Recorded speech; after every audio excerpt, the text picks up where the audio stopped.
Welcome to JED Codex YouTube channel. चलो यार, physics के क्वेश्चन सॉल्विंग की सीरीज में आगे बढ़ते हैं। आज का पहला सवाल स्क्रीन पे आ रहा होगा, मैं रीड कर देता हूँ। Two spherical bodies of same material having radii 0.2 metre and 0.8 metre are placed in same atmosphere. तो यहाँ पर हम साथ में साथ पॉइंट नोट करते जाते हैं। एक हमारे पास स्पेरिकल बॉडी है और एक दो स्पेरिकल बॉडीज है। एक की रेडियस जिसको हम R1 से रिप्रेजेंट कर रहे हैं वो है 0.2 मीटर, और एक हमारे पास दूसरी बॉडी है उसकी रेडियस हमें 0.8 मीटर गिवन है। The temperature of the smaller bodies is 800 kelvin. तो स्मॉलर बॉडी कौन सी है? ऑब्वियस सी बात है ये है। तो इसका जो टेम्परेचर है वो 800 केल्विन है and temperature of higher bigger body is 400 kelvin. तो ये हमारे पास बिगर बॉडी हो गई। अब हमसे कहा गया है कि जो एनर्जी रेडिएटेड स्मॉलर बॉडी की वो गिवन है हमें ई, और हमें जो बिगर बॉडीज है उस वो कितनी एनर्जी रेडिएट कर रही है उसको हमें क्या करना है, ई जो गिवन ई है उसके टर्म्स में निकालना है। मैं इसे ई डैश बोल देता हूँ। यहाँ पर जो कंसेप्ट यूज होने वाला है वो यहाँ पर है E is equal to sigma E A T minus T naught की पावर 4। अब यहाँ पर ये वाला फॉर्मूला यूज होने वाला है, तो हम पहले रेशो निकाल लेते हैं। रेशो आ जाएगा तो हमारा काम बन जाएगा। तो हम यहाँ पर लिखते हैं E माइनस ई डैश, और यहाँ पर मैं इन टर्म्स को पहले समझा देता हूँ। जो E है वो है एमिसिविटी, और ये मटेरियल पर डिपेंड करती है। अगर मटेरियल सेम होगा तो एमिसिविटी भी सेम होगी। हमें फिर सिग्मा, ये एक कांस्टेंट होता है, स्टीफन्स कांस्टेंट होता है ये, और ए होता है हमारा एरिया ऑफ जो सरफेस है उसका। टी यहाँ पर होता है absolute temperature of the body, and absolute temperature मैं पूरा नहीं लिख रहा हूँ, समझ जाना। और जो टी नोट होता है वो होता है सराउंडिंग टेम्परेचर। तो ये हो गया हमारे, यहाँ पर दोनों का सराउंडिंग टेम्परेचर सेम है, ये हमें गिवन है। तो हम ई डैश को किस हिसाब से लिख सकते हैं? सिग्मा, क्योंकि ये कांस्टेंट है ई, और ए यहाँ पर मैं इसे A1 से रिप्रेजेंट कर दे रहा हूँ, और टी माइनस टी नोट की power 4 divided by E dash के लिए। अब क्योंकि बॉडीज सेम है तो ये सिग्मा हो गया, सेम रहेगा, और ऑब्वियसली बात ये तो कांस्टेंट है। ई सेम रहेगा, बॉडीज पे डिपेंड करता है। इसे मैं A2 बोल देता हूँ, और ये होगा हमारे पास, इसको मैं T1 बोल देता हूँ। इसके सारे पैरामीटर्स को मैं T1 बोल रहा हूँ, ये पहली बॉडी के, और इसे मैं T2 बोल रहा हूँ। ये हो जाएगा T2 माइनस टी नोट की पावर 4। अब यहाँ पर क्वेश्चन में एक चीज गिवन है कि जो हमारा सराउंडिंग टेम्परेचर है वो नेग्लिजिबल है। सराउंडिंग टेम्परेचर नेग्लिजिबल का मतलब है कि जो टी है वो काफी काफी ज्यादा बड़ा है टी नोट से। अगर ऐसा होता है तो मैं टी नोट को नेग्लेक्ट कर सकता हूँ, तो मैंने इसे नेग्लेक्ट कर दिया, तो ये इसे हमने नेग्लेक्ट कर दिया। अब देखो यार, सिग्मा से सिग्मा गया, ई से ई गया, ये होगा A1/A2, और ये हुआ T1/T2 की पावर 4। अब यहाँ पर स्पीयर का एरिया निकालना है। तो इस पहले वाले स्पीयर का एरिया जिसे मैं A1 बोल रहा हूँ वो क्या होगा? 4 पाई R1 का स्क्वायर, और A2 जो होगा वो होगा 4 पाई R2 का स्क्वायर। अब A1/A2 क्या होगा? 4 पाई R1 का स्क्वायर अपॉन 4 पाई R2 का स्क्वायर। T1 हमें दैट इज फर्स्ट बॉडी का टेम्परेचर, वो हमें 800 दे रखा है, और नेक्स्ट जो दूसरी बॉडी है उसका हमें 400 दे रखा है की पावर 4। अब देखो 4 पाई से 4 पाई गया, R1/R2 का होल स्क्वायर, तो ये हो गया 0.2, ये हो गया 0.8 का स्क्वायर, और ये हो गया हमारे पास 2 की पावर 4। ये 2/8 होता है 1/4, 1/4 का स्क्वायर, और ये भी क्या है 2 की पावर 4। ये दोनों सेम ही है, ये भी 16 होता है, ये भी 16 होता है, तो ये आया 1। अब देखो यार क्या बना है, दैट इज E/E डैश बना आया है। तो हम कह सकते हैं कि जो E डैश है वो E के बराबर है। तो यहाँ पर जो हमारा, अगर इसको देखोगे तो आंसर इसका होगा ऑप्शन नंबर बी, या 2 ही बोल सकते हो। तो ये हमारा पहला क्वेश्चन। चलो यार आज के दूसरे क्वेश्चन पे बढ़ते हैं। क्वेश्चन हमें गिवन है, स्क्रीन पे आ रहा होगा, which of the following resistivity. हमें रो और टेम्परेचर के बीच का, वायर बाउंड स्टैंडर्ड रजिस्टर के बीच में हमें ग्राफ बताना है।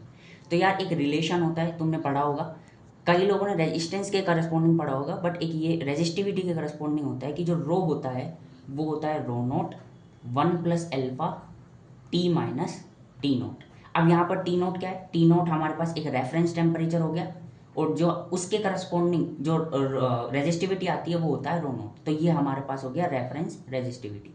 टी यहाँ पर हमारे पास गिवन टेम्परेचर होता है, और अल्फा कॉन्स्टेंट होता है।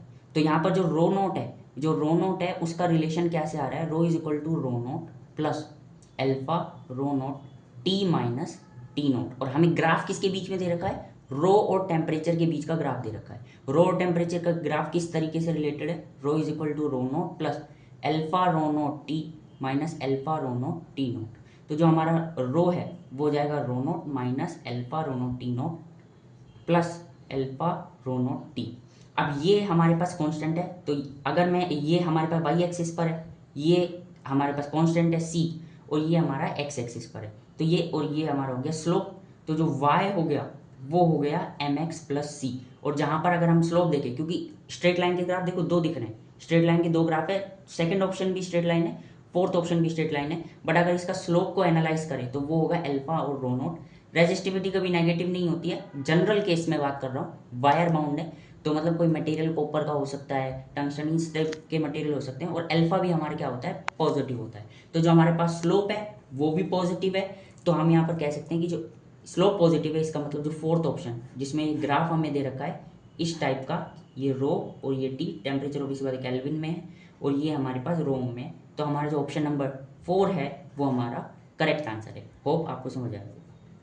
चलो यार आज के तीसरे क्वेश्चन पे बढ़ते हैं। ये असर्शन रीजन टाइप का क्वेश्चन है। या देखो, असर्शन रीजन टाइप के क्वेश्चन में एक टिप देना चाहूँगा, एक बार असर्शन को चेक कर लिया करो कि क्या ये सही है, और एक बार रीजन को चेक कर लिया करो कि क्या एक बार सही है। इन दोनों की एक बार चेक कर लो कि ये ट्रू या फॉल्स है, क्योंकि अगर ये एक भी फॉल्स आ जाता है ना तो हमारा क्वेश्चन सॉल्व हो जाता है, तो टाइम बच सकता है तुम्हारा। चलो ये तो चलते रहेगा, आप पहले असर्शन पढ़ते हैं, आपकी स्क्रीन पे आ रहा होगा। If Young double slit experiment is performed in an optically denser medium than air then the consecutive fringes come closer. तो इसका क्या मतलब, सबसे पहली बात, जो कंजिक्यूटिव फ्रिंजेस है, कंजिक्यूटिव फ्रिंजेस का मतलब है, कंजिक्यूटिव फ्रिंजेस ये कंफ्यूज करने के लिए दिया हुआ है, ये एक फ्रिंज विड्थ है, और फ्रिंज विड्थ का जो फॉर्मूला है वो हम पढ़ते हैं, that is lambda capital D by D. अब ये यंग डबल स्लिट काफ़ी फेमस एक्सपेरिमेंट है, यहाँ पर जो डी है और ये दोनों कॉन्स्टेंट होते हैं।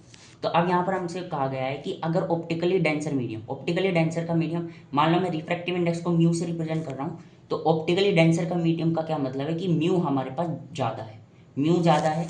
तो यहाँ पर ये हो गया पहला असर्शन।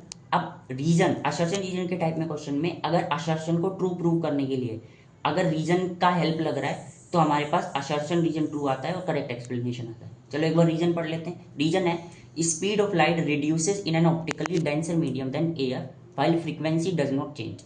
तो यार एक रिलेशन होता है, पहली बात तो एक रिलेशन होता है, रिफ्रैक्टिव इंडेक्स जो होता है वो इन्वर्सली प्रोपोर्शनल होता है वेवलेंथ के, और एक दूसरा रिलेशन होता है जो स्पीड होता है, जिसे मैं फॉर एग्जांपल v से रिप्रेजेंट कर रहा हूँ, तो v जो होता है, जो हमारा v होता है वो होता है लैम्डा इंटू फ्रीक्वेंसी।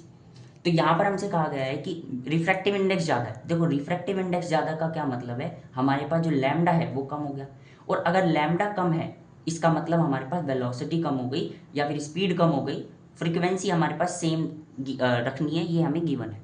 तो यहाँ पर हम ये कह सकते हैं कि अगर हमारे पास ये चीज़ बढ़ती है, दैट इज अगर हमारे पास म्यू बढ़ता है तो स्पीड कम होती है, और सेकंड में ये दे रखा है कि अगर स्पीड ऑफ लाइट, तो हम ऐसा भी तो कह सकते हैं ना कि अगर स्पीड ऑफ लाइट कम हो रही है तो इसका मतलब म्यू बढ़ रहा है, और अगर म्यू बढ़ रहा है तो इसका मतलब हमारे पास जो वेवलेंथ है वो कम हो रही है। और अगर हमारे पास वेवलेंथ कम होती है, क्योंकि ये दोनों तो कांस्टेंट है, तो एक तरीके से हम ये कह सकते हैं ना कि जो फ्रिंज विड्थ है वो सिर्फ और सिर्फ डिपेंड कर रही है लैम्डा के डायरेक्टली प्रोपोर्शनल है, और अगर लैम्डा कम हो रहा है इसका मतलब विड्थ कम हो रही है। अब दो चीज़ों के बीच में अगर विड्थ कम होती है इसका मतलब वो पास आ रहे हैं, तो इसका ये हम कह सकते हैं कि असर्शन हमारा ट्रू है, रीजन भी हमारा ट्रू है, और हम असर्शन को ट्रू प्रूव करने के लिए रीजन की हेल्प ले रहे हैं, इसलिए ये करेक्ट एक्सप्लेनेशन भी है, इसलिए हमारा जो ऑप्शन नंबर 2 है वो करेक्ट आंसर है। होप आपको समझ आया। आज के सेकंड लास्ट क्वेश्चन पे आगे बढ़ते हैं। ये क्वेश्चन हमारे पास कैपेसिटर का क्वेश्चन है, स्क्रीन पे आ रहा होगा, एक बार पढ़ लेना। कैपेसिटर में सबसे इंपॉर्टेंट पैरेलल प्लेट कैपेसिटर होता है, और उसमें चार्ज का वेरिएशन, वोल्टेज का वेरिएशन, इन सब पे क्वेश्चन आते हैं, और कभी कभार डायलैक्ट्रिक पे भी आ जाते हैं। सिंपल ही रहता है, एक बार अच्छे से मैं तुम्हें ये वाला क्वेश्चन समझा दूंगा, फिर इसके और क्वेश्चन भी तुम प्रैक्टिस कर लेना, इस टाइप के बहुत सारे सवाल आए होंगे। तो यहाँ पर हमें दिया हुआ है एक पैरेलल प्लेट कैपेसिटर जिसकी कैपेसिटेंस दे रखी है, और उसे एक 100 वोल्ट पावर सप्लाई पे कनेक्ट कर रखा है। तो मैं एक बार डायग्राम विजुअल रिप्रेजेंटेशन कर देता हूँ।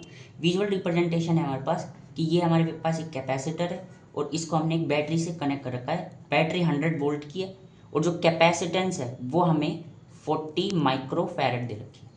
अब ये इनिशियल केस है। इसके बाद क्वेश्चन में गिवन है कि हमने जो स्पेस है इन दोनों प्लेट के बीच में स्पेस है उसमें डाइलेक्ट्रिक डाल दिया, और उस डाइलेक्ट्रिक का कांस्टेंट हमारे पास k = 2 है। अब देखो इस क्वेश्चन में ये गिवन नहीं है कि हमने बैटरी हटाई है या नहीं हटाई है, और ये भी गिवन नहीं है कि बैटरी हटाई है, तो हम ये कह देते हैं कि भैया बैटरी नहीं हटाई है, बैटरी लगी हुई है। तो बैटरी लगी होने से क्या फ़र्क पड़ता है, जो हमारे पास वोल्टेज पहले था 100 वोल्ट वो ही बाद में रहेगा।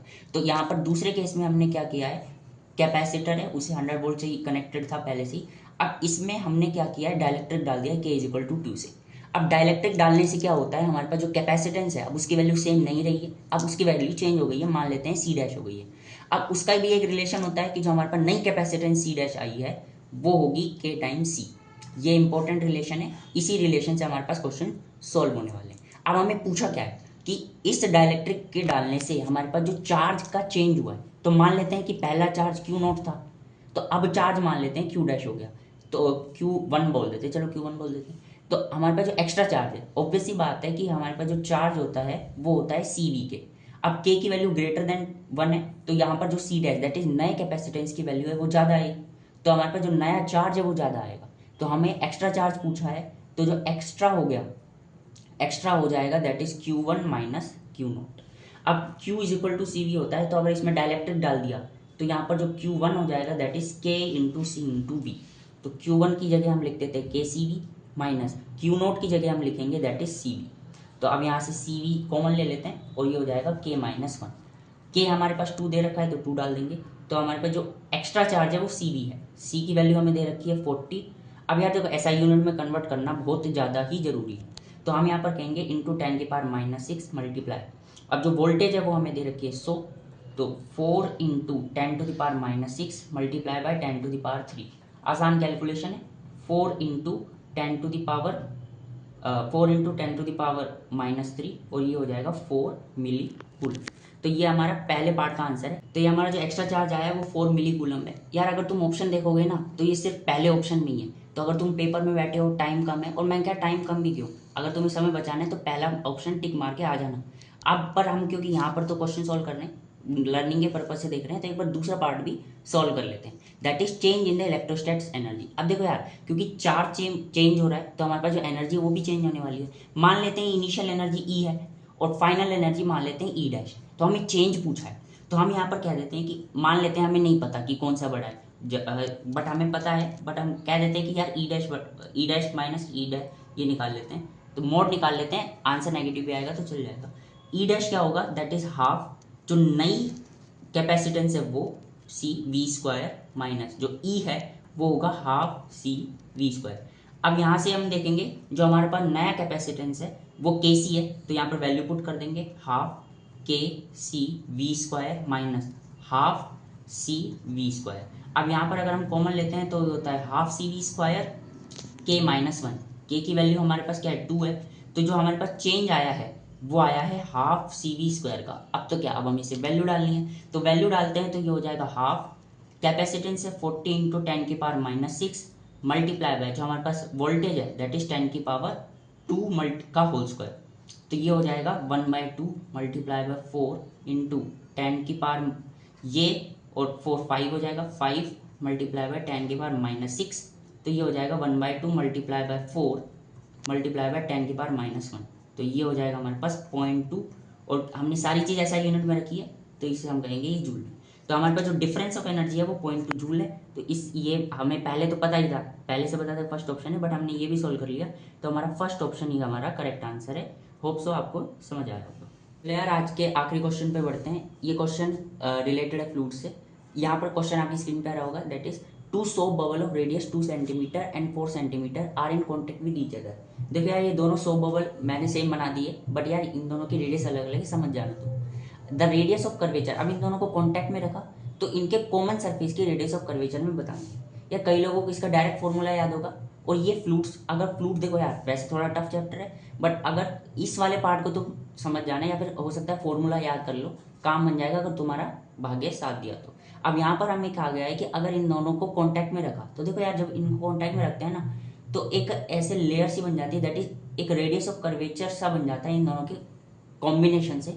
तो हमें इसका रेडियस ऑफ कर्वेचर की रेडियस ऑफ कर्वेचर बन जाता है, तो इसकी रेडियस बतानी है। अब हमें इसकी रेडियस बतानी है, तो ये एक एक्सिस प्रेशर का कॉन्सेप्ट होता है, दैट इज जो एक्सिस प्रेशर है, मान लेते हैं इसका एक्सिस प्रेशर P1 प्लस इसका अगर P2 मान लेते हैं तो इसके एक्सिस प्रेशर डेल्टा P0 के बराबर होगा। अब डेल्टा P1 ये होता है 40 अपॉन इसकी रेडियस को मान लो R1 बोल देता हूँ और इसको R2 बोल देता हूँ। अब देखो यार ये एक ये कंसेप्ट होता है कि जिस तरफ ये कर्व्ड सरफेस होती है उस तरफ का प्रेशर ज़्यादा होता है। तो मान लेते हैं इस तरफ का प्रेशर ज़्यादा है और इसे मैं पॉजिटिव से रिप्रेजेंट कर रहा हूँ, तो इस ये एक उल्टी डायरेक्शन हो गई, उल्टी डायरेक्शन हो गई क्योंकि इसका कर्व्ड पार्ट ये है, तो ये उल्टी डायरेक्शन हो गई, तो ये नेगेटिव हो जाएगा करस्पॉन्डिंगली। तो ये हो जाएगा 40/R1, और उल्टी डायरेक्शन में एपोजिट डायरेक्शन में दैट इज 40/R2। और इसके अगर हम रेडियस ऑफ कर्वेचर को R0 मान लेते हैं तो ये हो जाएगा 40/R0।